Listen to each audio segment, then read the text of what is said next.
imitego abantu benshi tugwamo tutabizi ikadutera kubaho nabi. Burya hari ibintu dukora bikatubuza ibyishimo, bikatubuza iterambere, bikatubuza gukabya inzozi, kandi ibyo bintu bikaba ari imitego tugwamo tutabizi cyangwa se tunabizi. Hari imwe mu mitego se kiba dutega tukayigwamo tutabizi. N'umuntu ugerageje kumenya iyo mitego hari igihe ayimenye yaratinze ugasanga nta kintu bikikumariye. Burya hari ibintu umenya utinze ugasanga n'ubundi nta kintu wabikoraho bitewe n'imyaka ugezemo, nta garuriro mbese. Niyo mpamvu kumenya ubwoko bw'iyi mitego hakiri kare bishobora gufasha kuyisobanukirwa no kwirinda ko yakubera inzitizi mu rugendo rw'ubuzima. Ariko n'umuntu uyimenye yarakuze, no kumenya burya aho waguye nabyo burya bituma umutima utagucira urubanza. Hari igihe rimwe na rimwe ibibazo byawe ubigereka ku bantu, waba uri ubigereka ukabigereka ku gihugu, waba uri ubigereka ukabigereka kuri satani, cyangwa se ukabigereka ku isi, kandi mu by'ukuri rimwe na rimwe wabigizemo uruhare runini cyane. Icyo gihe ubimenye rero bikurinda kwicuza. Akenshi hari igihe tubaho ubuzima bwo kujijisha, tukabaho ubuzima buhabanye n'ubwo twahamagariwe kubamo, kubwo kugwa mu mitego imwe n'imwe tuzi indi tutazi. Hari inshuti yanjye ikunda kuvuga ngo mfite ibibazo ngo niteye, ngo nibyo natewe n'abandi, ngo ariko ibyo niteye ngo nibyo byinshi. Hari igihe rero rimwe na rimwe ibibazo cyangwa se ubuzima ubamo ari ubuzima witeye, ugasanga urabushinja ibintu bitagakwiye kuba nyirabayazana w'ubuzima bwawe. Kumenya rero iyi mitego ni urufunguzo rukomeye cyane rw'ubutsinzi. Reka duhere ku mutego wa mbere. Umutego wa mbere abantu bagwamo ntibawuhishurirwe ni umutego wo kutamenya igihe cyo kumanika amaboko mu gihe byanze. Uyu nguyu tuwugwamo turi benshi. Umuntu ashobora kuguma mu bintu bitamwubaka akabitindamo neza neza kuva ku bintu bikanga. Ushobora kubisanga mu kazi, muri business, ushobora kubisanga mu rukundo n'ahandi hatandukanye. Ariko nko mu rukundo birigaragaza cyane, cyangwa mu mubano wawe na bagenzi bawe ukaba ubibona ko umubano warangiye, ariko kubera ko wari warawushyizemo byose, cyangwa kubera ubwoba bwo gutinya kubaho wenyine ugatsimbarara neza neza kumanika amaboko bikanga. Cyangwa se umuntu agatsimbarara kuri business runaka imwonga umutima, ikamwonga roho, ikamwonga imbaraga, itagenda idakora, ariko ukayigumamo kubera ko gusa utekereza ko imbaraga wayishyizemo ukuntu zingana utapfa kugenda gutyo gusa. Ugati koko nabivamo gutya gusa, ugatsimbarara ku kazi kataguteresha agatambwe, ugasanga akazi karakonse, imyaka 10 ugatayemo ni imfabusa, uko wakagiyemo ni kumeze. Rimwe na rimwe ahubwo ugasanga aho gutera imbere usubira inyuma. Hari akazi ujyamo kakakonka ugasanga kamazemo imyaka 10, ahubwo uko wagiyemo umeze wataye ibintu byinshi cyane, wataye imyaka, wataye igihe, wataye ubuzima buzira umuze, kubera ko ako kazi karakonka, kakonka n'umubiri n'ubuzima buzira umuze, ugasanga bwarahagendeye. Wakagiyemo ukiri muzima ugifite imbaraga, ariko ubu ngubu wirirwa uhondobera, nta n'amafaranga kaguha, noneho nikanaguhindurira ubuzima, noneho bikarangira nta n'ibyishimo gakuramo. Ari ugasanga ukamazemo nk'imyaka 10 nta gatambwe nakamutera kumanika amaboko byaranze. Uri kumva uwo mutego? Hari igihe noneho umanika amaboko n'imbaraga zitagihari. Ibi biterwa no n'imyumvire duhora twigishwa rimwe na rimwe yo kutava ku bintu, cyangwa se bigaterwa na bya bintu byo gutinya, kugira ubwoba, gutinya gufata risk, kuvuga uti si ibi bintu noneho mbirekuye byagenda gute. Hari n'igihe ubiterwa burya n'ihungabana. Hari ihungabana ushobora kugirira mu kazi runaka, cyangwa se ushobora kugira mu mubano runaka, iryo hungabana rikaba ryo rituma utamanika amaboko. N'igihe bitagukorera ntumanika amaboko, n'igihe bikwica uhagaze ntumanika amaboko, ukagumya kugundira ukamera nka cya kirondwe inka irindi ribwa, ikirondwe kikiri ku ruhu. Imyumvire rero kutava kwizima ni umutego ukomeye cyane set kibi adushyiramo, umutego w'ubwoba abantu benshi bamenya batinze. Ugasanga ubayeho nabi kubera ko gusa wanze kuva ku bintu, wanze kumanika amaboko, kandi ibyo bintu, ibimenyetso byose biragaragaza ko ari byo biri kukwica. Ubwenge ntabwo buri mu gutsimbarara burya, ahubwo ubwenge buri kumenya igihe nyacyo cyo kubikorera. Wanabona bidakora ukamenya igihe nyacyo kumanika amaboko. Bakubwira ko ibyicaro ngo byiza, ibyicaro bishyushye byikurwamo n'umwana uzi ubwenge. Hari igihe uba wumva agashyuhe wenda k'ahantu uri ukavuga uti nimava kano gashyuhe gashobora kuzabura, ariko mu by'ukuri ako gashyuhe karimo imitego amagana. Bikagusaba rero kumenya ubwenge kugira ngo ako gashyuhe kavemo ujye mu kandi kisumbuyeho kaguteresha agatambwe. Hari ibintu abantu bakora ukabona neza neza bimeze nko kwiyahura, niba ariko umuntu yabyita kwiyahura. Mvuga ni gute rero? Ni ugupfa uhagaze, kwa kundi uvuga uti ibintu ntabwo nabivamo kabone nubwo ndi gupfa, ubu meze nk'umuntu uri kwiyahura. Akenshi biterwa n'iki? Ko warabishyizemo imbaraga nyinshi, ariko abahanga bakubwira ko bidasobanuye ko uzabibamo iteka ryose mu gihe bitagukorera. Nubona bitagukorera ntukagire ubwoba bwo kumanika amaboko. Birimo n'ubwenge rwose iyo ubonye ibintu bitagukorera ukamanika amaboko mu gihe ibimenyetso byose bigaragaza ko n'ahazaza bitazagukorera. Cyane cyane nk'ibintu bidafite ahantu bihura n'inzozi zawe, n'ubundi ibintu birimo uba wumva n'ubundi atari inzozi zawe. Burya ibintu iyo ari inzozi uriyemeza ugatsimbarara, kubera ko burya inzozi nta hantu wazihungira. Wabivamo ukajya he ko ibintu ari inzozi zawe? Ariko ibintu niba atari inzozi kandi bikaba bikonga, kumenya igihe cyo kumanika amaboko, igihe cyo kubivamo ni ingenzi cyane. Twigeze kubona igihe cyiza cyo kubivamo ni igihe kuba birimo biri guterwa n'ibikomere, biri guterwa n'isoni zo gutakaza ibyo washoyemo, kandi mu by'ukuri wirengagije inyungu ziri mu byo wageraho uramutse ubivuyemo. Nushyira ku munzani ugasanga ibintu bitumye ugitsimbarara ari ukwanga kuva ku izima bitewe n'ibyo watakajemo, bitewe n'ibikomere, kandi washyira ku munzani ugasanga uramutse ubivuyemo hari inyungu zigutegereje imbere, izo nyungu zikaburizwamo n'ibyo bikomere wahuriyemo nabyo, icyo gihe uzamanika amaboko. Nicyo gihe cyiza cyo kubivamo. Muri make igihe ukibirimo cyangwa se kuba birimo biri guterwa n'ibikomere ufite ku mutima cy'umwanya n'imbaraga watakajemo, wirengagije inyungu zindi zishobora kuza mu hazaza. Bivemo hakiri kare kubera kuri kwangirika, kandi kubivamo warangiritse cyane ni bibi kurusha kubivamo utarangirika cyane. Fata umwanzuro uve ku bintu, manika amaboko, nubwo ari icyemezo kitoroshye, ariko nicyo gishobora kugukura mu buzima bw'ibihano, niba ariko nabyita. Ubwoba rero nicyo kibikora. Sekibi adutera ubwoba bwo kwitwa umuhombyi, bishobora gutuma ahubwo uhombana cyane. Kuko sekibi aba ashaka kukurimbura. Akenshi bikunze kubaho mu bintu ibyo ari byo byose, cyane cyane nko muri business, mu kazi no mu rushako. Hari igihe utekereza igihe umaranye n'umuntu, ibyo watakaje, cyangwa se igihe umaze mu kazi runaka, ibyo wagatakajemo, igihe umaze muri business runaka, ibyo wayitakajemo, bishobora kuba ikigeragezo gikomeye cyo kuba wava ku bintu ukamanika. Ugasanga mu by'ukuri ukurikije uko ubuzima bumeze, abantu bose barabibonye n'ibimenyetso byose biragaragaza yuko urimo urapfa uhagaze, kubera ibikomere runaka wahuriyemo nabyo. Ukareba umwanya watayemo n'amafaranga watayemo n'ibintu byinshi watayemo, ukabona ahantu uri neza neza hameze nk'ukuzimu, ariko ukanga ugatsimbarara kubera ibyo bikomere, kubera imigozi y'ibikomere, kubera imigozi y'ibihombo. Abahanga bakubwira ko aricyo gihe cyiza cyo kumanika amaboko. Bakubwira ko aricyo gihe cyiza cyo kumanika amaboko. Igihe cyose igitumye ubigumamo ari inkovu z'ibihene, ariko umuntu yabyita, ari amafaranga watakaje,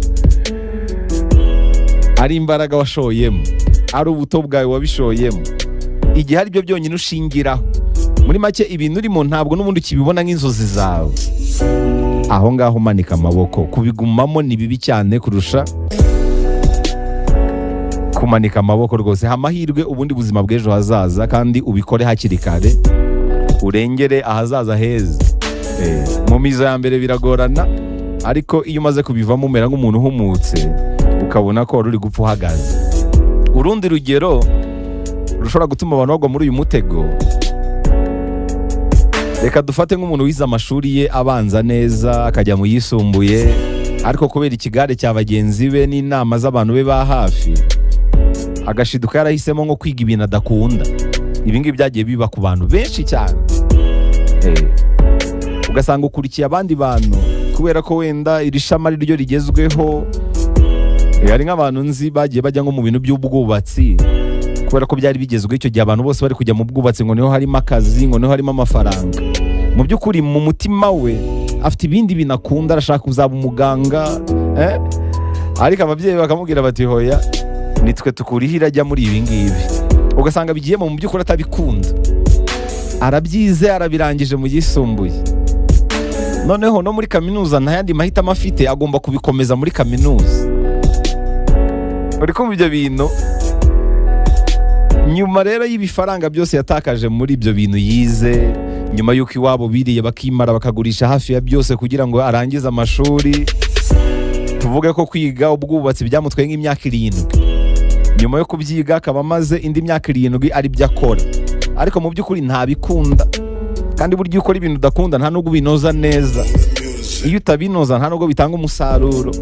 Muri we aba yumva hari ibindi bintu yajyamo akunze, ariko iyo akubise agatima ku myaka 14 amaze muri ibyo bintu, agakubita agatima ku gihombo cyose yateje ababyeyi be yiga, agakubita agatima ku mwanya n'imbaraga yabishyizemo, bishobora gutuma yizirika ku bintu adakunda. Kabone nubwo impano ye ibyo yumva yajyamo ashobora no kubijyamo bikamubyarira umusaruro, ariko aravuga ati hoya ngomba kwizirika kuri ibi bintu. Ariko mu by'ukuri abyiziritseho kubera iyo myaka 14 n'ibyo yatakajemo byose. Niba rero icyo cyonyine aricyo kiri kubikora, aricyo kiri gutuma utsimbarara, icyo nicyo gihe cyiza cyo kumanika amaboko. Icyo nicyo gihe cyiza abahanga mu bijyanye no kurekura bagaragaza cyo kumanika amaboko. Ni igihe impamvu itumye ubigumamo atari uko biri mu nzozi zawe, atari uko ubikunze, atari uko ubyiyumvamo, atari uko ari umuhamagaro wawe, ahubwo impamvu itumye ubigumamo ni ibikomere cy'ibyo watakajemo. Ibi rero wabigeranya na bya bindi by'uko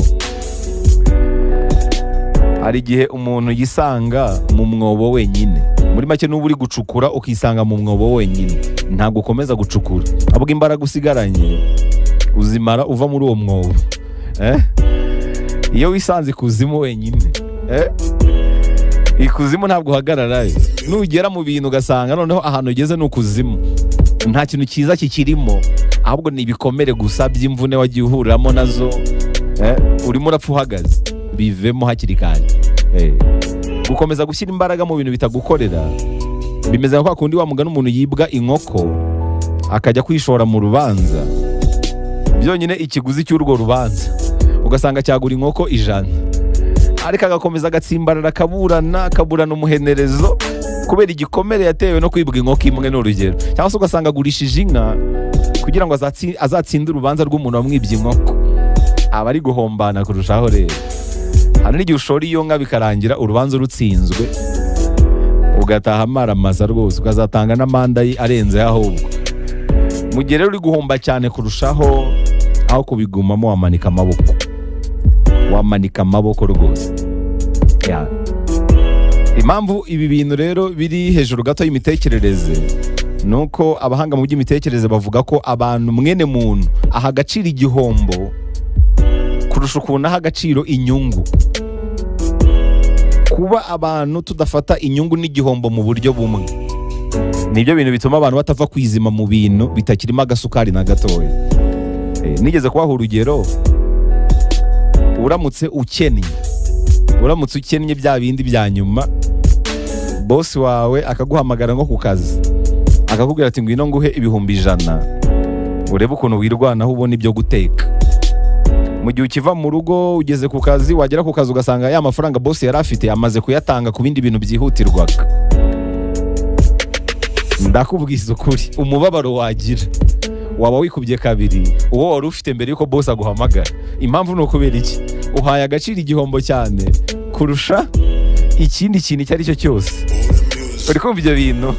Mu by'ukuri nta kintu uhombye kubera ko n'itike yakuzanye wenda bosi arayigushubije, uko wari wisanga ni umeze, nta kintu cyahindutse. Ikintu cyonyine kikujemo ni uko wari witeze gusa ibyo 100,000 ntabwo ubibonye.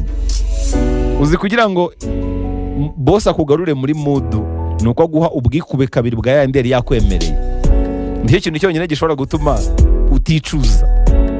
Muri make tubabara inshuro zikubye 2 iyo duhombye kurusha uko twunguka. kurusha uko twunguka ibihwanye n'ibyo twari twahombye. Bisaba ko twunguka ibikubye kabiri ibyo twahombye kugira ngo twumve uko tuzibya icyuho. Noneho gushaka kunguka kabiri ibyo bigahita bituma duhombana ahubwo inshuro nyinshi cyane. Niyo mpamvu iyo uhombye kugira ngo wumve unyuzwe nuko byagusaba kunguka inshuro ebyiri z'ibyo wahombye.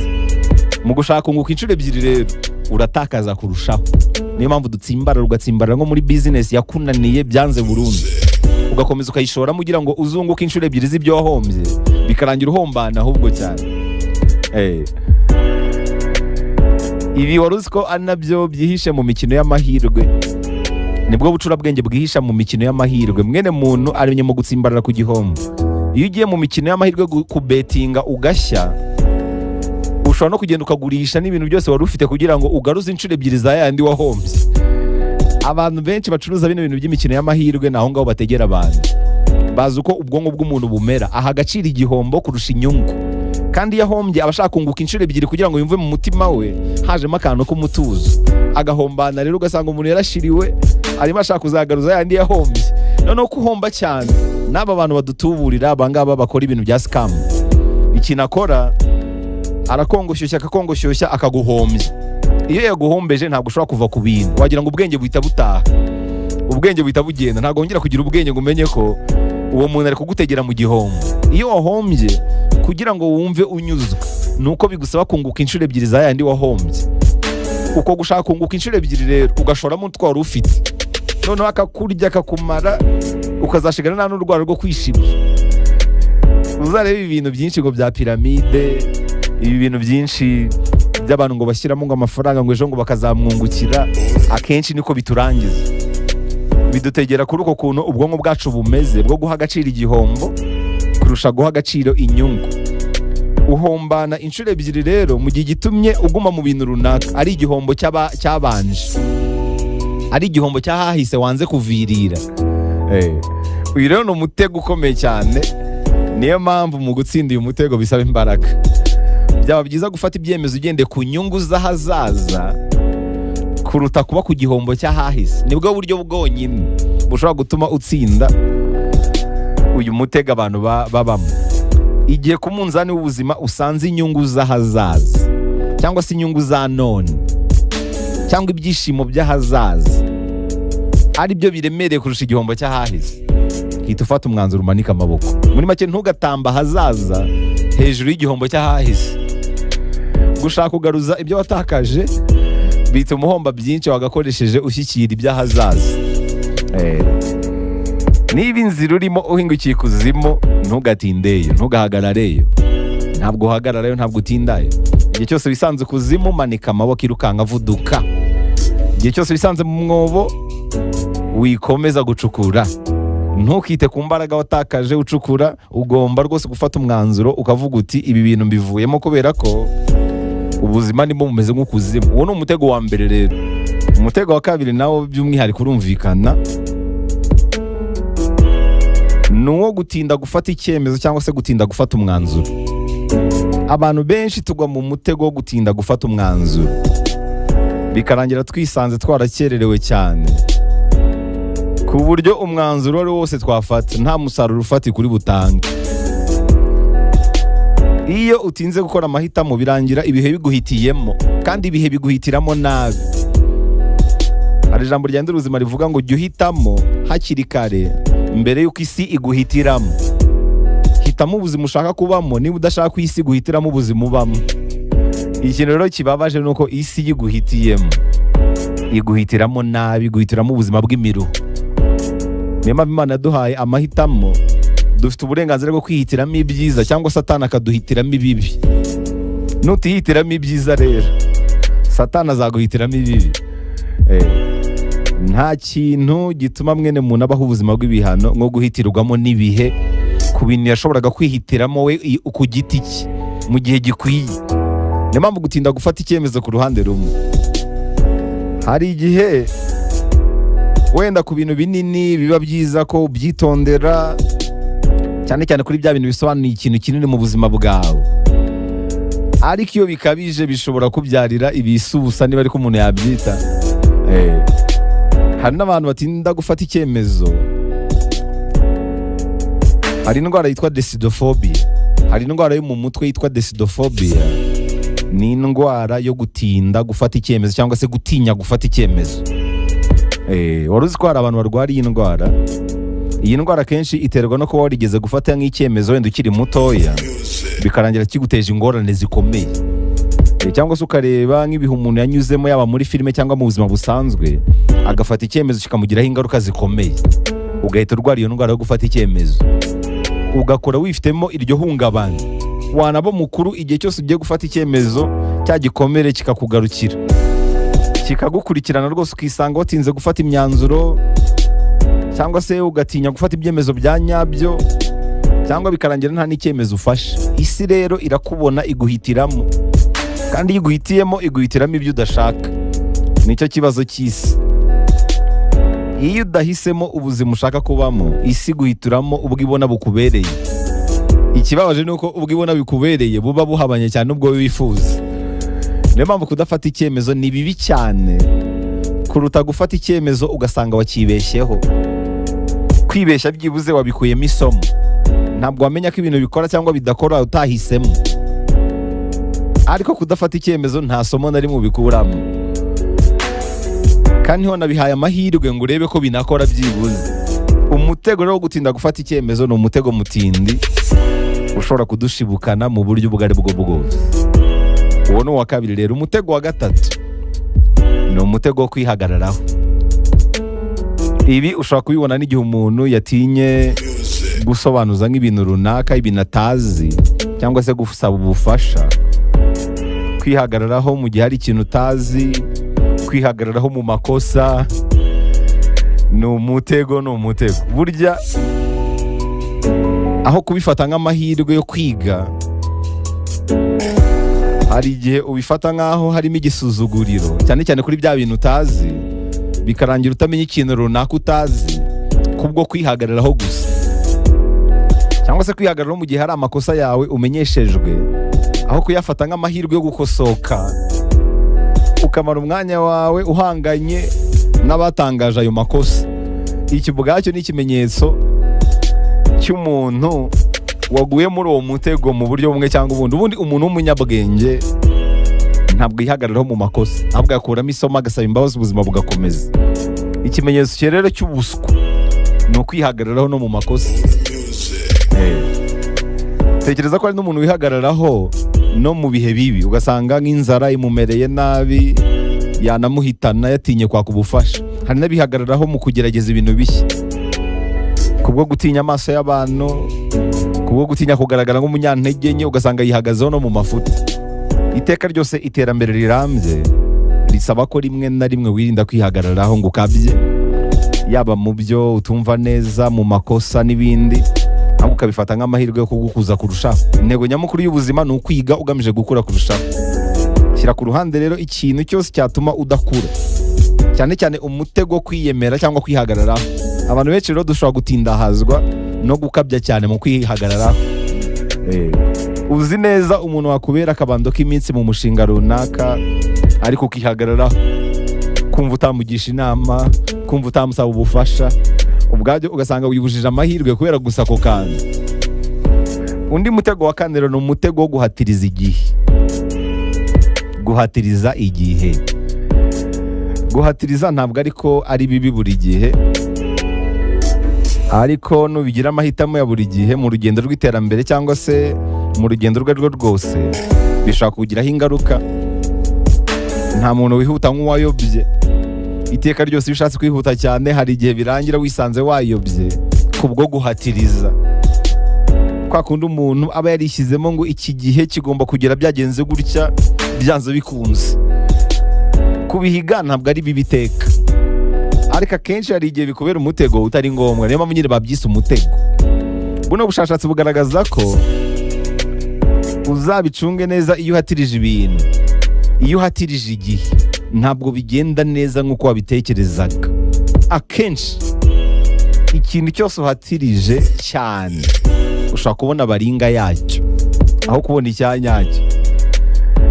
Bikaba akarusho iyo bigeze nko ku bintu bikora ku marangamutima, urugero nk'ibyishimo cyangwa se ibintu bishamikiye ku rukundo, ni bya bindi bavuga ngo hari ibintu bitagurwa. Ibyishimo n'urukundo ntabwo bigurwa, ni ubuntu, biza nk'ubufindo rwose. Ariko iyo uhatirije ugashaka kubigura biraguhenda, bikanarangira utoye baringa. Guhatiriza bituma utakaza imbaraga, bituma utakaza igihe n'amafaranga, bikarangira noneho utoye baringa, ntabwo utora ikintu cya nyacyo. Si no mu marangamutima gusa, no ku bindi bintu ibyo ari byo byose. Gutegereza igihe nyacyo nibyo bibikora. Urufunguzo ruroroshye. Kora icyo utekereza ko ari icya nyacyo muri buri kanya, ibindi biharira igihe nyacyo kizabisobanura. Ujye wirinda guhatiriza cyane. Abantu benshi hari igihe bitiranya ibyihutirwa n'iby'ingenzi. Buno bushakashatsi bugaragaza ko rimwe na rimwe ibyihutirwa hari igihe biguhuma amaso, noneho ukabyitiranya n'iby'ingenzi. Ni kimwe n'abantu baba bashaka ibisubizo byihuse kuri buri kintu. Igihe cyose uhagaritse gushakisha inzira za bugufi, nicyo gihe ubonera ibisubizo bya nyabyo. Ibitangaza burya birakwegereye cyane kurenza uko bitekereza. Ariko iyo uhisemo inzira za bugufi, ushiduka ahubwo ibintu ubona ari ibya kure cyane ugereranyije n'ibikwegereye. Iyo wiringiye guhatiriza, bikubyarira ikibi. Ni umutego rero abantu benshi bagwamo nawo batawuzi, nk'uko buno bushakashatsi bubigaragaza. Umutego wa gatanu ni umutego wo kwigana. Umutego w'urwiganwa. Kwigana, gushaka kujyanisha n'abandi, kurebanaho. Burya bakubwira ko niba ushaka kwigira ku muntu, murebereho umwigireho, ariko wirinde kumwigana. Ingendo y'undi iravuna. Mwigireho ubikore mu buryo bwawe, ntugashake kubikora fotokopi nk'uko we yabikoze. Ingendo y'undi iravuna. Hari umugani w'ikinyarwanda uvuga ngo urwigana rwamushushwe ngo rwakoze ikira, ngo rwamaze abana b'iki, ngo abana b'imbeba ngo rwabamariye mu rubariro. Igira kuri mugenzi wawe ariko wirinde kumwigana. Bikaba rero akarusho iyo bigeze ku bwoko bw'imibereho. Akenshi iyo ibintu bitangiye kugenda neza mu buzima, nibwo abantu benshi bagwa muri uyu mutego. Iyo ibintu bitangiye kujya mu buryo sekibi ahita aza akakongorera, akagushishikariza kubaho nka ba runaka uhora ubona ku mbuga nkoranyambaga. Ugashaka ko urugo rwawe rumera nk'urwa runaka, wambara imyenda nk'iye, ugenda mu modoka nk'iye, uba mu nzu nk'iye. Rimwe na rimwe ugasanga wishoye mu buzima burenze n'ubushobozi bwawe kubera kwigana abantu gusa. Nibitagenda nk'uko runaka byagenze, ntabwo rizarema. Iri ni ikosa. Buno bushakashatsi bugaragaza ko rituruka mu gushaka kwemeza abatugaragiye, ko hari agatambwe runaka twateye, ibintu nk'ibyo ngibyo. Iri kosa ni rindi rituma tugura ibintu tudakeneye, tukabigura amafaranga tudafite bihagije, turi gushaka kwigana abantu batadukunze cyangwa se tudakunze natwe ubwacu, cyangwa turi gushaka kubemeza. Ugasanga uri kwemeza abantu batanakwitayeho na gato, ahubwo baba baguseka, uvuga bati su uri kurushanwa nande. Uyu rero ni umutego wa gatanu. Ndihuta cyane kugira ngo iminota itaza kudufata tutayisoje. Reka duhite tujya ku mutego wa gatandatu. Undi mutego abantu benshi tugwamo ntituwumenye, ni ukwigira inzirakarengane buri gihe. Kwa kundi umuntu ahora avuga ati kuki bari njye bibaho gusa, Imana yampoye iki, kuki abantu banyanga. Izi mvugo ngo ziguta mu mutego wo kumva ko ibikubaho buri gihe bibi hari ahandi hantu bituruka, wowe nta ruhare na ruto ujya ubigiramo ye. Uyu ni wa muntu uhora afite inzitwazo kuri buri kantu kose. Ibiba byose aba afite ikintu cyabiteye. Niyo ababonye bimurenze akabura icyabiteye ahita avuga ati nabarozi, ati hari abantu bandoga. Buno bushakashatsi bugaragaza ko ngo uko ubwonko bwawe ubutwara muri uwo mujyo, niko buzagera ku rwego uzaba utakibasha gukura, niba ariko nabyita, ahubwo ugasikigingira. Buno bushakashatsi bugaragaza ko dukuzwa no kwemera amakosa yacu tukayakosora, dukuzwa no gutsindwa tukabikuramo isomo, dukuzwa no kumva ko ari twe nshinganwa mu gutuma ubuzima bwacu bugenda neza. Nitwe nyirabayazana. Muri make, nubwo ibintu ubona byaturutse ku bandi bantu, jya wumva ko uri nyirabayazana, nibyo bigukuza kurusha kubyitirira abandi bantu. Guhora rero ushakisha ubigerekaho, turabigereka kuri indi. noneho turabishyira kuri inde, guhora ushakisha ubigerekaho ngo ni ubuswa bukomeye cyane, ni umutego abantu benshi bagwamo batawuzi, ni ubuswa kandi uko ubikora niko uba uhunga inshingano, uko uzihunga nako uhunga ibisubizo. Iyo rero wishyize mu ntambwe rwose 18 ukavuga uti ni njye nyirabayazana, n'ibisubizo burya biraboneka. Uwo rero ni umutego wa 6. Umutego wa 7 abantu benshi tugwamo tutawuzi ni ukwibwira ko tugifite igihe gihagije. Uyu nguyu ko ariwo twasigarana. Uyu mutego abantu benshi tuwugwamo pe. Tugwamo uzabirebe bikunze kugaragara iyo umuntu yapfuye. Kuki abantu benshi bibuka guhinda byo umuntu ari uko yitahiye, nyamara ari muzima baramutaye kuririya nta n'umureba. Iyo umuntu apfuye abantu bamera nk'abantu bakangutse, ugasanga turashishikaye icyo tutakoraga tukagikora ari uko umuntu yigendeye. Ibi biterwa n'umutego wo kwibwira ko tugifite igihe nyacyo cyo gukora ibi na biriya. Duhora twibwira ko hari igihe nyacyo kugeza igihe dusanze twaribeshye nta gihe nyacyo gihari. Hari amahirwe menshi abantu babura kubwo guhora bategereje igihe nyacyo. Uko ubuzima bumeze ufite imyaka nka 20 ntabwo ari kuba bumeze ufite imyaka nka 60. Hari ibintu bibwira ko uzageraho mu gihe kiri imbere, ukabyibwira uri muri 20, rimwe na rimwe amahirwe akakunyura mu myanya y'intoki kubera ko utekereza ko uzabikora mu myaka iri imbere, ariko imyaka azagera bya bindi wateganyaga bitanakigushishikaje, niba ariko nabyita. Abantu benshi rero bahora bimura inzozi, ibyifuzo kubwo guhora dutegereje igihe. Uko imyaka igenda ishira niko nawe uburyo ubukura, uko ukura niko ibigushishikaza bigenda bitakaza agaciro. Niyo mpamvu aho bishoboka fata ihene igihebeba, aho bishoboka fasha mu gihe bigishoboka. Uko dukura niko n'agaciro k'ibyadushishikaza tukiri bato kagenda kayoyoka. Byaba byiza rero utategereje igihe kinini, kubera ko hari igihe utegereza igihe kinini cyane hakazageza igihe ibyo byatumye utegereza bizaba bitakigushishikaje. Niba hari ibintu ushaka gukura mu nzira nta gihe nyacyo gihari, bikure mu nzira bigishoboka. Yani nk'abantu bahora n'inzozi ugasanga inzozi zimaranye nk'imyaka 20, nta gihe nyacyo kitari none. Nta gihe nyacyo kugira ikintu ukora kitari none. Hera ku byo ufite utangirane n'ibihari, uhera aho uri utangire. Niba hari abantu ushyigikira bashyigikire bari bagihari, niba hari indabyo utanga zitange bahari. Nta mpamvu yo kuzatanguranwa mikoro ku kiriyo turi gushimira abantu tutashimiye bakiri bazima. Uyu rero n'undi mutego ukomeye cyane abantu benshi tugwamo tutawuzi, ni umutego wo kwibwira ko tugifite igihe gihagije. Undi mutego abantu benshi bagwamo batawuzi ni ukwibwira ko hari undi muntu utari twebwe uzatubera umucunguzi. Ubwo ni umutego wa 8. Buno bushakashatsi bwa Elaxa bugaragaza ko iteka ryose gucungurwa bihera kuri wowe. Abantu benshi rero bagwa mu mutego wo kumva ko hari umuntu runaka uzatabara ubuzima bwabo. Bamwe rero twiringira iki? Bamwe twiringira imiryango. Bikunda kuba ku bantu wenda bakiri batoya, akavuga ati umuryango nkomokamo uzantabara byanze bikunze. Hari igihe rero ugera mu myaka y'impuhwe ukabona imiryango ikwitayeho, ariko impuhwe zigeraho zigashira.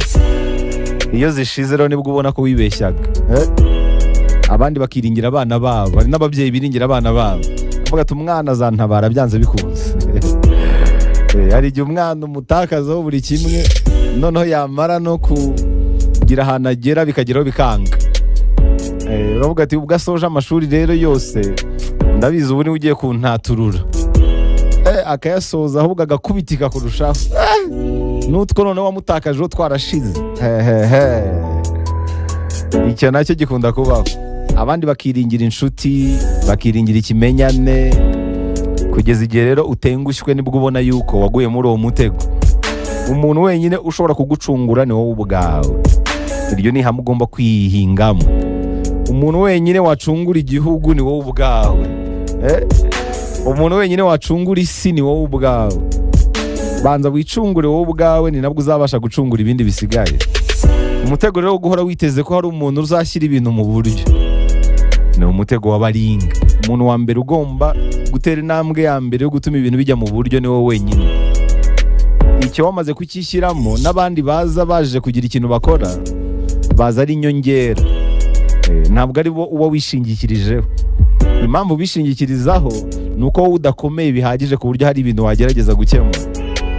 Uwo rero ni umutego wa 8. Umutego wa 9 abantu benshi tugwamo ni imyumvire ishingiye ku mashuri. Iyi myumvire ko tuyigirara, abantu benshi dufite imyumvire y'uko tugomba kubona diploma byanze bikunze, tukiga tukaruha, ugasanga umuntu ataye n'akazi kare gutuma akabyinzozi, akajya gukubita imyaka 5 mu ishuri ari gushaka igipapuro, akazagaruka kakazi karamuciyeho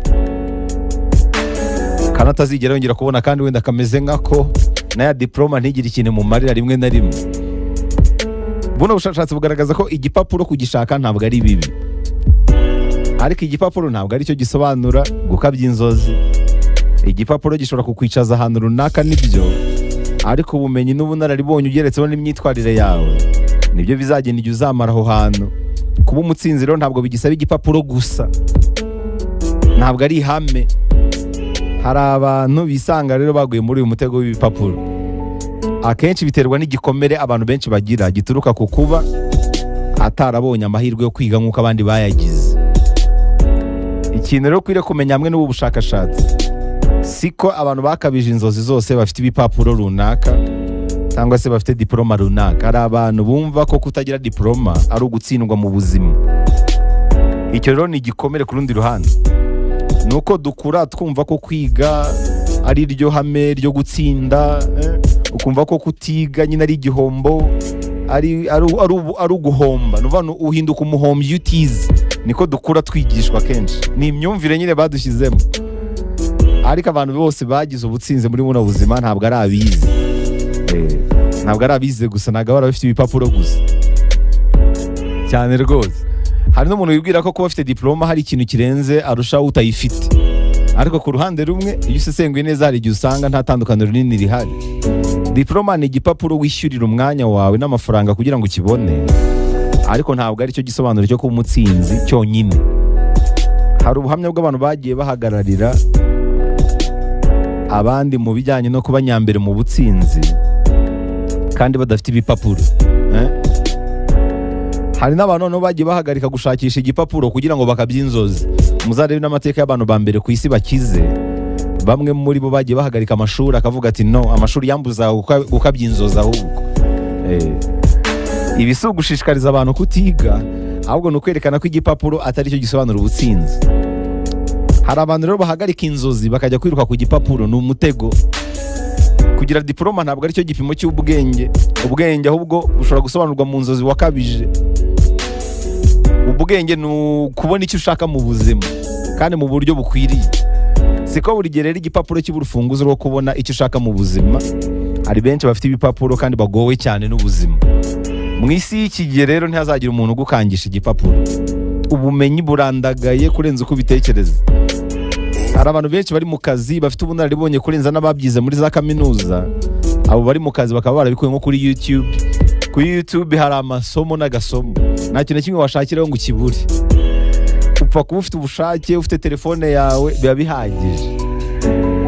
Uwo rero ni umutego nawo udakwiye kugucira ishati. Hanyuma umutego wa nyuma nasorezaho, umutego wo kwishyura gahoro gahoro.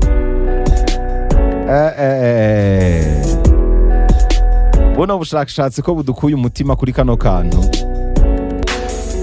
Ubu bushakashatsi buravuga ngo niba ushaka kubaho ubuzima bw'amadeni kugeza upfuye, uzibire mu nyanja y'imyumvire y'abahanga mu bucuruzi. Bakubwira ngo ujye ugenda wishyura gake gake gake gake. Uyu mutego ku ruhande rumwe ntabwo ari kari mubi, kubera ko hari abantu ufasha, ariko iyo ugize akamenyero, urushido kuri kurya n'igishoro niba ariko navuga, cyangwa uri kurya amafaranga udatunze, uzayibone ibigo by'imari bishobora gukoresha uyu mutego. Ariko iyi ni tekiniki imwe ibigo by'imari bikoresha mu gucuruza. Fata iki n'iki uzajya wishyura gake gake.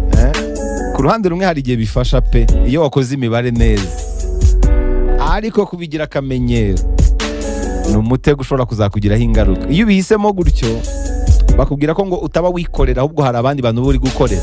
hari n'igihe ushiduka udakoreye abo bantu ngo usoze, hari igihe ushiduka ubakoreye kugeza igihe uzapfira, niba ariko nabyita. Utwo ukoreye twose tuba turi ku mirwi. Hari igihe rero ushiduka atari wowe wiberaho, ahubwo uri kubaberaho ubuzima bwawe bwose, ugasanga bibaye ibintu by'iteka ryose. Mu rugamba rwo kwibohora ubukene, byaba byiza ubayeho ubuzima bujyanye n'ibyo ushobora kwishyura kurusha kubaho ubuzima buzaguheza mu madeni kugeza ushizemo umwuka. Impamvu rero hano batanga ni uko ubuzima butanateguza. Icyo ngicyo nacyo wakizirikana.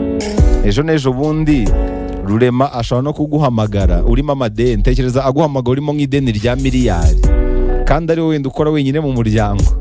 Abana bashobora kuzasigara bishyura, n'ubuvivura ahubwo bukazishyura.